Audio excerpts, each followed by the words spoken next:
మన ప్రభువు లోకరక్షకుడైన యేసుక్రీస్తు నామమున అందరికీ శుభోదయం. ఈరోజు దేవుని వాగ్దానము ఏమిటనగా, దేవుడు నీకు తోడై ఉండెను.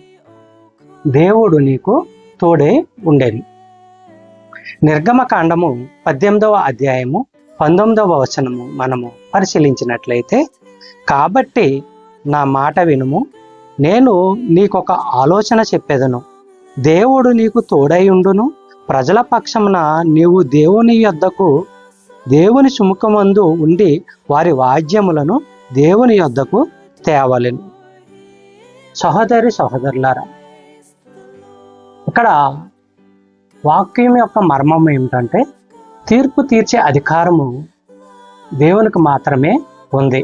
మోషే తన ప్రజలకు తీర్పునిచ్చే సమయంలో ఉదయం మొదలుకొని సాయంత్రం వరకు కూర్చుండి ఉండెను. అక్కడ ప్రజలంతా కూడా సాయంత్రం వరకు నిలబడి ఉన్నారు.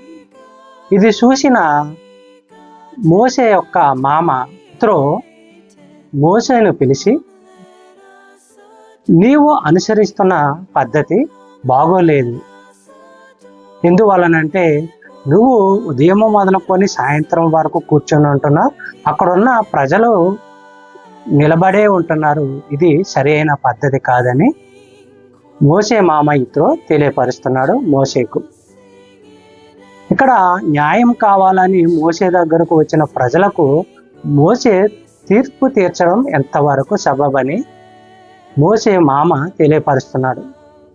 ప్రియమని సహోదరులారా, తీర్పు ఇచ్చే అధికారము దేవునికి మాత్రమే ఉన్నది. అందుకనే ఇక్కడ మోషే మామ ఇత్రో సలహా ఇస్తున్నాడు. ఏమనంట, నీవు దేవునికి ప్రజల ప్రతినిధిగా వారిని తన యొద్దకి తీసుకెళ్ళి వారి యొక్క వాద్యములు ఏమిటో దేవుని ఎదుట నిలబెట్టు అని తెలియపరుస్తున్నాడు.